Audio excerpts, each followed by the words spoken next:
பார்க்கறதுக்கே பெரிய சைஸ் எலி மாதிரி இருக்குங்கல்ல. இதுங்க தான் கேபிபராஸ். இதுங்கெல்லாம் வேர்ல்டு லார்ஜஸ்ட் ரோடட்னு சொல்கிறாங்க. இதுங்கெல்லாம் ஒரு ஹெர்பிவோரஸ் அனிமல். பட் இதுங்களோட இன்னொரு உணவு முறை பார்த்தீங்கன்னா ரொம்பவும் வியர்டாக இருக்கும். பிகாஸ் கேபிபராஸ்லாம் தன்னோட பூப்பையே சாப்பிடுன்னு சொல்கிறாங்க.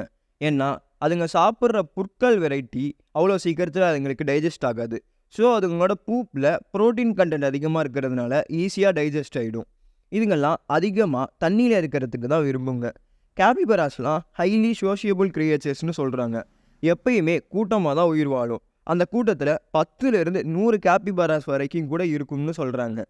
கேபிபராஸ்லாம் மற்ற அனிமல்ஸோடையும் சோஷியலாக பழகும்னு சொல்கிறாங்க. Like goat, pig extra extra. Sometimes க்ரொக்கடைல்ஸோடையும் நீங்கள் பார்க்கலாம். உடனே நீங்கள் கேட்கலாம், எப்படிடா க்ரொக்கடைல்ஸ் இதுங்களை சாப்பிடாமல் இருக்குன்னு. கேபிபராஸோட அன்யூஷுவல் சைஸ் காரணமாக க்ரொக்கடைல்ஸால் இதுங்களை ஈஸியாக சாப்பிட முடியாது. பட் ஜாக்வார்ஸ்லாம் இதுங்களை அதிகமாக வேட்டையாடுதுன்னு சொல்கிறாங்க.